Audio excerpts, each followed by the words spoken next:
కథలో ఒక అబ్బాయికి చాలా మంది మిత్రులు ఉండేవారు. తన తండ్రికి మాత్రం కేవలం ఒకడే మిత్రుడు ఉన్నాడు. ఒకరోజు తండ్రి కొడుకులు నిజమైన స్నేహితుల గురించి మాట్లాడుకుంటూ డబ్బులు, హోదా, మంచి సర్కిల్ ఉన్న మిత్రులే మంచివారని తండ్రితో వాదిస్తాడు.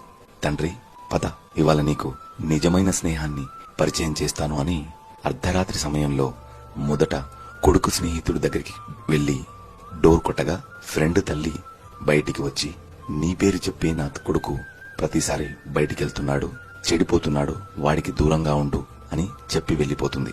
మరొక కొడుకు ఫ్రెండ్ ఇంటికి వెళ్ళగా వాడు ఇంట్లో ఉండి కూడా లేడు అని చెప్పిస్తాడు.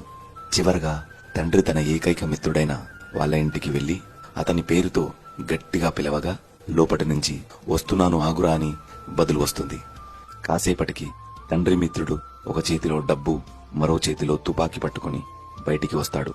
అది ఎందుకు అని అడిగినప్పుడు, నా మిత్రుడు అర్ధరాత్రి నా తలుపు తట్టాడంటే అయితే డబ్బు అయినా అవసరం తీరుస్తుంది, లేదా ఏదైనా గొడవ లాంటిది ఉంటే పద, నీతో ఈ తుపాకీ పట్టుకుని వస్తాను, చూసుకుందాం అని అంటాడు. దానికి తండ్రి, అలాంటిదేమీ లేదు, నా కొడుకుని మన స్నేహం గురించి చెప్పాలనుకున్నాను అని చెప్తాడు. ఇలాంటి బంధం లేకున్నా ఎక్కడో పుట్టి మన కోసం ప్రాణం కంటే ఎక్కువగా ప్రేమించే స్నేహితులు ఉండడం ఎంతో గొప్ప వరం. అలాంటి మీ మిత్రునికి ఈ రీల్ షేర్ చేయండి, ఫాలో కూడా చేయండి.